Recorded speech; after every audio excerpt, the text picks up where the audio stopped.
Kita berada di bulan Dzulhijjah yang menjadi bulan yang ke-12. Bulan yang ke-12 daripada penanggalan Hijriyah, yang artinya selepas ataupun selesai daripada bulan Dzulhijjah, kita akan memasuki daripada tahun baru Islam. Jadi pada bulan Muharram. Maka di malam hari ini adalah momen yang sangat tepat untuk kita sama-sama introspeksi diri kita.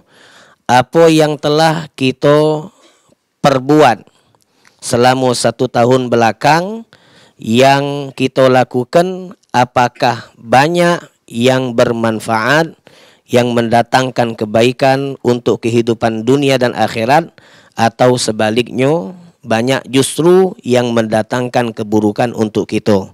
Maka tentunya ma'asyiral hadirin wal hadirat, kita selalu berharap. Yang namanya manusia ini banyak berharap. Banyak dia meletakkan harapan. Tentunya kita selalu berharap bahwasanya apa yang telah kita lakukan, kalaupun ternyata banyaklah yang lalainya, kalaupun banyaklah yang lupanya, dan kita sadari bukan kalau, memang ionian. Memang ionian. Banyaklah kita lupanya, banyaklah kita lalainya. Dari 24 jam waktu yang Allah berikan untuk kita dalam 1 hari 1 malam, kalau dihitung-hitung, diajarkan hitungan oleh para ulama, waktu yang kita gunakan selama 24 jam, yang kita gunakan untuk istirahat, normalnya 8 jam. Artinya sepertiga hari dan malam kita gunakan untuk tidur. Jadi 24 jam, sepertiganya adalah 8 jam. Nah 8 jam itu bukan kuih, tapi kita pakai untuk tidur, untuk istirahat. Artinya sepertiga waktu sudah lepas. Artinya sepertiga waktu itu sudah lewat dari kegiatan yang bisa kita isi yang bermanfaat. Cuma naruh kepala di pucuk bantal. Butuh waktu 8 jam sepertiganya. Kemudian masih ada sisa dari 8 jam itu, dari 24 kurang 8 berarti berapa? 16 jam.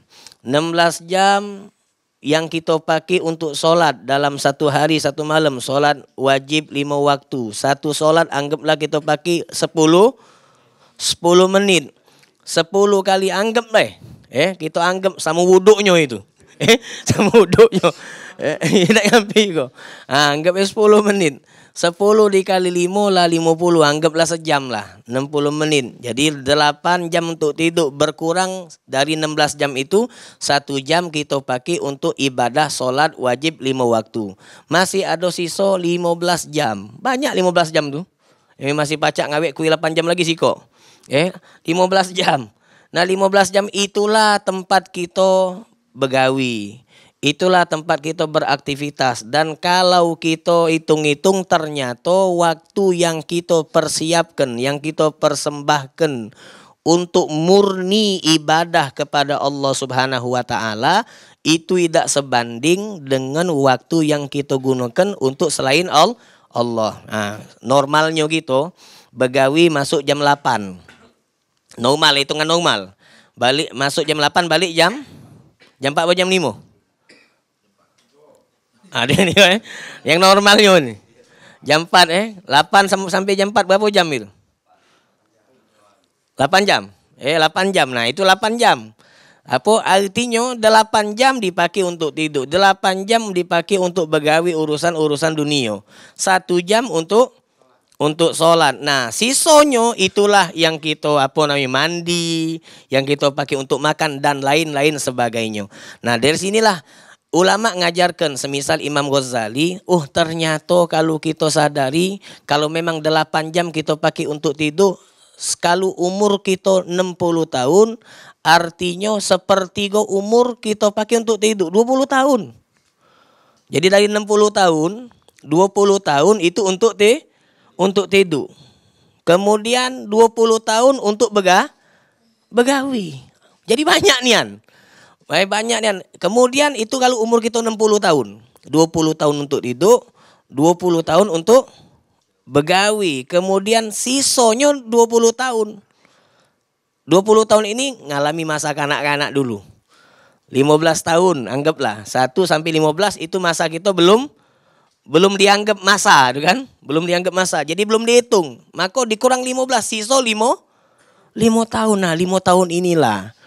Dari 5 tahun itu dimbeklah 1 jam per harinya untuk kita gunakan persembahkan kepada Allah Subhanahu wa taala. Nah, ini kalau kita kalkulasikan seperti ini ternyata baru kita sadar, oh ternyata kita belum maksimal. Ternyata kita ini masih banyak kurang untuk beribadah, masih banyak kurang untuk menghambakan diri kepada Allah Subhanahu wa taala. Tapi tetaplah apa yang tadi disampaikan, kita nih cuma pacak berharap. Karena motivasi kita ini adalah doa. Doa kita berharap kepada Allah Subhanahu wa taala tahun yang akan lewat. Tahun yang akan lewat ini yang sudah kita ucapkan, yang sudah kita gawikan, yang telah kita perbuat daripada kelalaian, daripada hal-hal yang mungkin menjauhkan diri kita kepada Allah Subhanahu wa taala, insyaallah seluruhnya itu Allah ampuni. Allah ampuni. Dan kebaikan-kebaikan baik yang kita sadar itu kebaikan atau tidak sadar. Ada wong yang dionyo berbuat sesuatu dan dia sadar bahwa ini ada nilai pahala dari Allah Subhanahu wa taala. Ada juga wong yang berbuat sesuatu dan dia tidak sadar bahwasanya ini ada nilai pahala. Nah, mak mano dia tidak sadar? Karena saking minim pengetahuannya dia, padahal itu ada nilai pahala. Maka kalau ada kebaikan-kebaikan yang kita lakukan di tahun yang akan lewat ini, kita berharap kebaikan tersebut buah hasilnya, manfaatnya Allah jaga dan Allah kembangkan sampai kelak kita berjumpa dengan Allah Subhanahu wa taala. Ma'asyiral hadirin wal hadirat.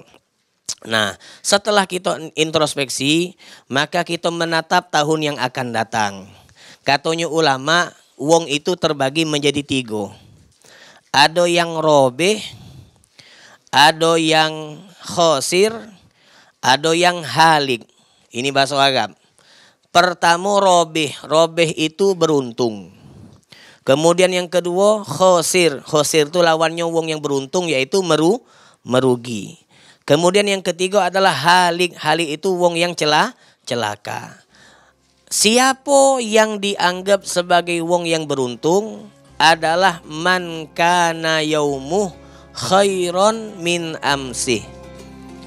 Adalah orang yang hari ini, minggu ini, bulan ini, tahun ini lebih baik dibandingkan hari, pekan, bulan, tahun yang lalu.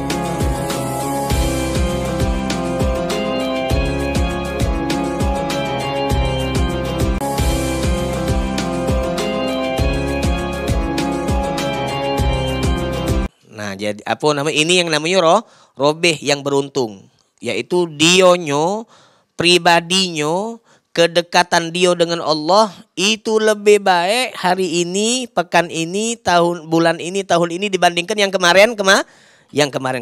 Robeh. Kemudian yang kedua adalah khosir, yang rugi. Siapa itu yang merugi? Man kana yaumuh mithla amsih.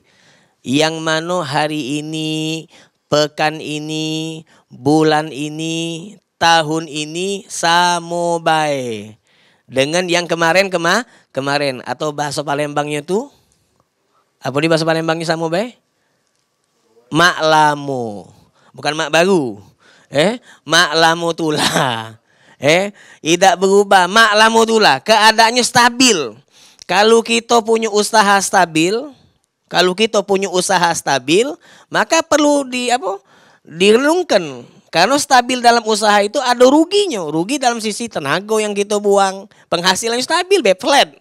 Kalau tagihan yang flat, bagus. Tagihan yang flat. Tapi kalau keuntungannya yang flat, tiap hari 100 lah untung. Nah, itu tidak bagus kalau itu. Tidak ganti perkembangan. Maka dianggap rugi. Nah, ini robih. Nah, ini khosir. Kemudian yang ketiga yang paling bahaya adalah halik. Siapa itu halik? Man kana yaumuh syarron min amsih. Adalah siapa yang harinya, hari ini, pekan ini, bulan ini, tahun ini lebih buruk daripada yang kemarin. Nah, kita niat. Karena kata Nabi Muhammad sallallahu alaihi wasallam, innamal a'malu niat. Kita pasang niat di akhir atau penghujung tahun ini, kita pasanglah niat. Ya Allah, tahun depan yang akan datang yang diawali dengan bulan Muharram, aku pengen menjadi wong yang lebih baik dibandingkan tahun ini. Mana lebih baik?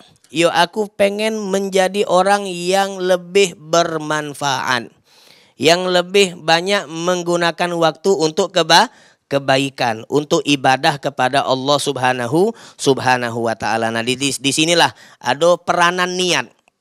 Kata ulama, peranan niat ini penting. Seperti yang kita hitung-hitung tadi, untuk sholat dari 24 jam cuma 1 jam. 8 jam terbuang untuk tidur. 8 jam terbuang untuk begawi. Maka di sini pentingnya peran niat. Antum kalau tidur, mulai malam ni lah. Kalau antum tidur, niatkan. Aku tidur, diniatkan untuk supaya dengan tidur ni aku dapat tenaga. Pas aku bangun, nak ku gunakan untuk melakukan sesuatu yang bermanfaat. Maka di saat niat tidur kita niat seperti itu, selama 8 jam kita dihitung ibadah. Kita dihitung ibadah gara-gara niat. Ngapu tidur. Kalau kita ni kan, biarlah capek aku. Nak ngilangkan capek, dah dapat pahala. Tapi kalau kenapa tidur? Aku pengen biar ada tenaga. Nak ngisi nyawa dulu. Nak ngecas, nak ngecas supaya apa? Kaget bateraiku besok penuh. Nah, ketika bateraiku besok penuh, maka aku bisa memberikan manfaat kebaikan yang lebih banyak. Maka dengan niat seperti ini tidur kita dapat pahala dari Allah Subhanahu wa taala. Nah, yang kedua, 8 jam kita gunakan untuk aktivitas begawi. Antum di Pal TV. Nah, kalau anak dengan kegiatan anak, maka pasang niat yang banyak. Patokannya hadis Rasulullah sallallahu alaihi wasallam, khairun nas anfa'uhum linnas. Kata Nabi ini baik. Bukan cak kita nih. Nabi ini wong yang paling baik, yang paling banyak membuka peluang makmanu umatnya supaya dapat pahala, supaya dapat kebaikan. Seluruh hal itu diajarkan oleh Nabi kepada kita supaya kita jadi wong yang beruntung di akhirat. Maka Nabi ngajarkan untuk mendapatkan pahala itu tidak harus kita jadi ustad, tidak harus kita jadi penceramah. Kalau kita jadi ustad, siapa yang jadi muridnya? Anak sekarang baca ceramah, kenapa? Karena antum galak nengerana. Coba kalau misalnya antum ustad galau. Ustad nak diceramai. Saling ketawa yang ada. Lalu enggak usah banyak ngomong gini kau tuh. Ilmu itulah juga. Nah, kan? Jadi ada dibuat kehidupan dunia ini dibuat oleh Allah Subhanahu wa taala saling melengkapi. Dan setiap sektor kehidupan, setiap daripada profesi-profesi yang ada itu bisa ada pintu jalur pahala kebaikannya di sisi Allah. Minta maaf kalau anak ngomong agak ekstrim dikit. Jadi tukang sampah itu pacak hukumnya fardu kifayah.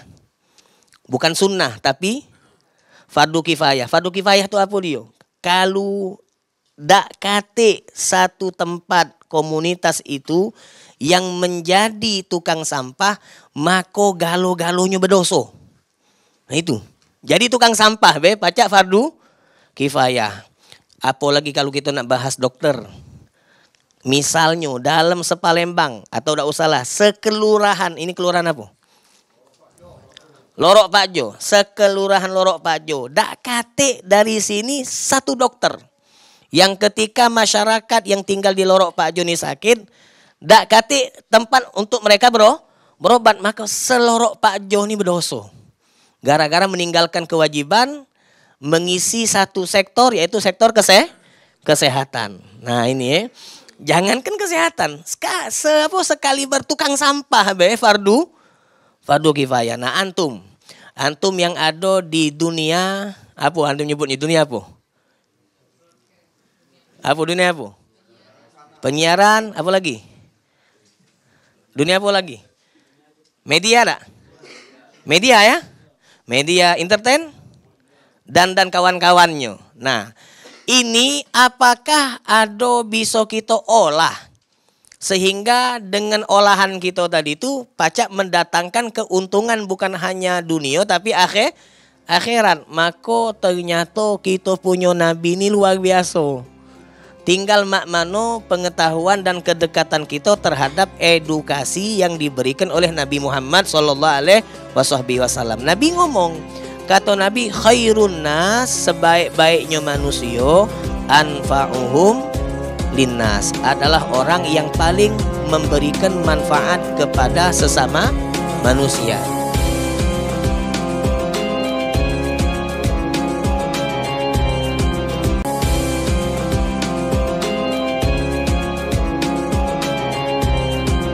Jadi artinya di sini kalau kita membahas manfaat, maka manfaat itu tuh sangatlah luas.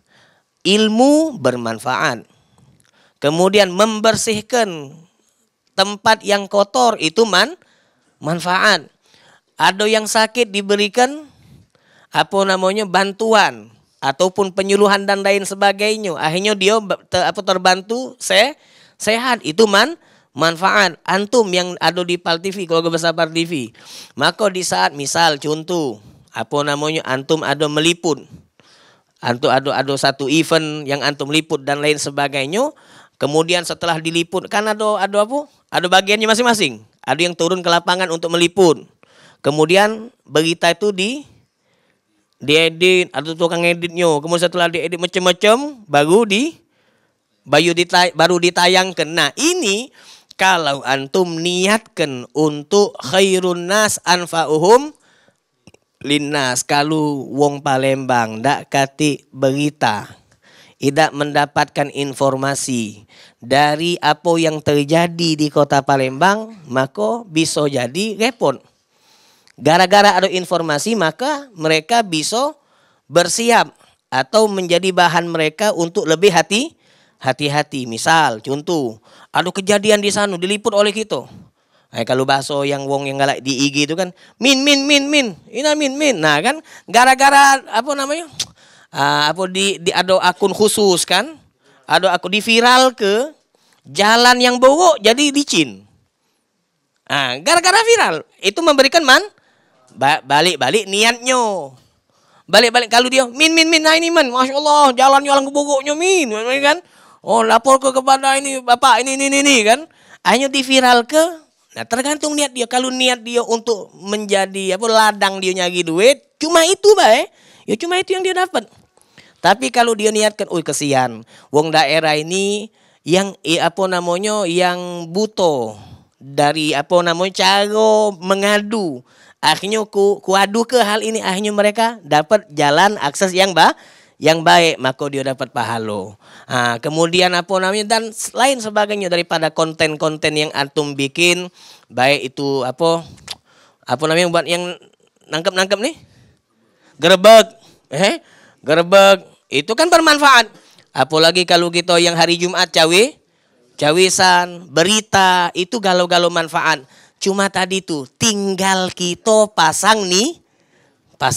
Kalau antum pasang niat khairun nas anfa'uhum linnas, aku selama beraktivitas di dunia ini, di Pal TV ini, aku niat ke mak mano supaya aku ada kontribusi. Jangan sampai ada slot yang kosong. Aku isi itu. Aku isi sehingga aku bisa berkontribusi untuk masyarakat. Tinggal masyarakat mengambil manfaat. Baik dalam sisi seni kah, atau sisi kriminal kah, atau sisi edukasi agama dan lain sebagainya. Di situ kita isi, maka ketahuilah selama kita 8 jam di kantor ini, di di PAL TV ini, setiap detik ada nilai pahala dari Allah Subhanahu wa taala. Nah, ini penting. Jadi kita tatap sambut datangnya tahun baru yang akan datang ini. Kita harapkan insya Allah kita menjadi wong yang beruntung, wong yang pacak-pacak masang niat, yang pinter-pinter memasang niat yang baik supaya kita menjadi pribadi yang lebih baik di sisi Allah, di sisi Nabi, dan di sisi sesama manusia. Naam. Kemudian yang terakhir, di dalam menjalani kehidupan tadi, selesai sholat kita membaca zikir yang sama kita hafal, yaitu zikirnya Allahumma la mani'a lima a'taita wala mu'tiya lima mana'ta. Allahumma la mani'a lima a'taita wala mu'tiya lima mana'ta. Ini kalau antum tanamkan dalam-dalam di dalam hati, insya Allah antum akan menjadi wong yang tenang menjalani apapun rintangan-rintangan yang akan dihadapi.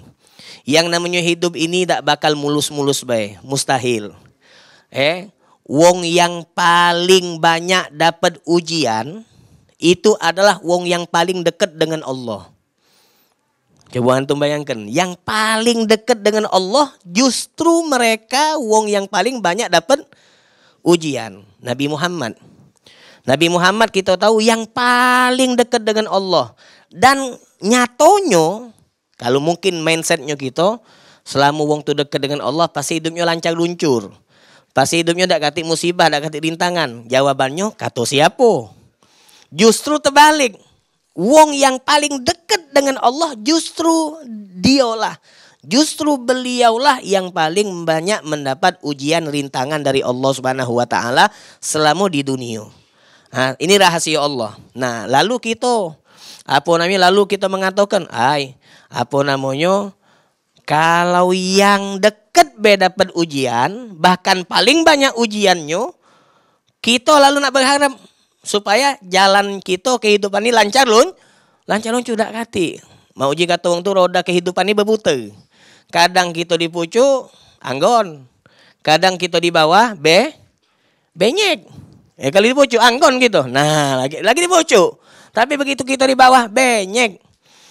Kalau sudah jadi mantan selesai. Selesai kalau sudah jadi mantan. Nah, maka jangan mantan itu maut. Nah, jadi kalau sudah mantan bahaya. Masya Allah. Jadi kita kalau mengharapkan kehidupan yang lancar, yang mulus itu mustahil. Itu tidak bakal terjadi. Maka yang perlu kita siapkan adalah mental. Makmano kita punya mental ini siap untuk menghadapi apapun.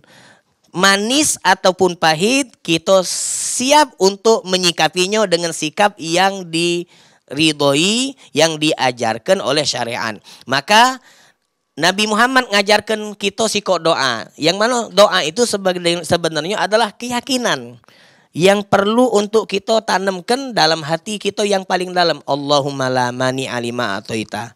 Ya Allah, la mani'a, tidak ada satupun yang mampu untuk menghalangi. Tidak ada satupun yang mampu untuk menghalangi. Lima a'taita, sesuatu yang telah engkau takdirkan akan engkau berikan kepada aku. Wala mu'tiya lima mana'ta. Sebaliknya, ya Allah, tidak ada satupun yang mampu untuk memberi sesuatu yang memang engkau tidak takdirkan, engkau berikan kepadaku. Kalau memang sesuatu itu ditakdirkan oleh Allah, kita dapatkan, maka sehebat apapun kekuatan, sehebat apapun wongnya, tidak bakal mampu menghalangi sesuatu itu datang kepada kita. Allahumma la mani'a lima a'taita. Wala mu'tiya lima mana'ta. Dan dak katik satupun yang mampu untuk memberi, sebaliknya ini memberi. Kalau memang Allah berkehendak sesuatu itu tidak bakal datang kepada kita. Nah ini namanya keyakinan yang diajarkan oleh baginda Rasulullah sallallahu alaihi wasallam. Jadilah wong yang tenang. Jadilah wong yang jangan gampang galau, jangan gerasa gerusu, jangan ngacar, slow men. Santai be, santai. Kalau memang itu Allah takdirkan datang kepada kita, bakal datang. Tak katik satupun yang mampu menghalangi. Kalau memang tak bakal datang, nak berusaha sekuat apapun, sepinter apapun kita, selincah apapun kita, tidak bakal datang. Nah ini kita mengimbangi daripada kita punya ikhtiar. Antum boleh berikhtiar, tapi yakinlah ikhtiar yang kita perbuat itu tidak bakal mampu untuk merubah takdir Allah. Ini supaya apa kita ingat ini? Jangan kita sombong dengan kita punya skill, kemampuan dan lain sebagainya. Aku ni pacak. Wong yang galak ngomong pacak biasanya tidak baca. Baca iklan, ada iklan ini iklan itu ada iklannya itu tuh. Ngomong bisa, tak taunya tidak bisa. Apa pengalaman anak bangun Masjid Al-Haddad di samping musim 4 itu anak jadi ketua pembangunannya. Pengalaman anak berinteraksi dengan tukang-tukang. Tukang itu kalau ngomong kita tanya, inti kamu pacak apa? Wah aku pacak galo. Kalau dia ngomong pacak galo berarti tanda dia tidak pacak galo-galo. Tapi kalau kita tanya, kau pacaknya apa? Wah aku ni cuma pacak masang keramik be. Nah, itu bagus tukang tuh. Aku ni memang bagian aku melester be. Memang benar ini tukang bagus. Tapi kalau tukang ngomong, kita kan kebalik. Kalau ada yang ngomong, wih pacak galo, nah, bagus budak nih. Tidak. Hati-hati. Nah maka di sini pelajaran. Ini pelajaran. Kalau kita ngomong, aku nih pacak galo, hati-hati. Itulah dari titik awal kehancuran kita. Jangan kita boleh kita boleh berangan bercita-cita tinggi, tapi jangan ngomong yang tinggi, endep-endep, main pandilan, ndak usah ngului lah ya. Layangan, ini. Jadi alhasil ini untuk mengimbangi.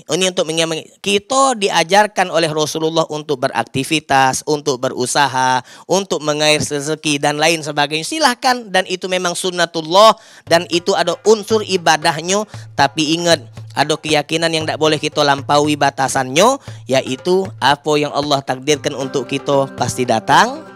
Apa yang memang tidak Allah takdirkan untuk kita tidak bakal datang. Nah, ini yang menjadi hal penting untuk modal kita untuk tahun depan. Insya Allah kita menjadi wong yang bermanfaat, wong yang lebih sukses lagi, yang lebih banyak kebaikan-kebaikannya, dan insya Allah tahun depan menjadi tahun surur, tahun yang membawa kebahagiaan dunia dan akhirat.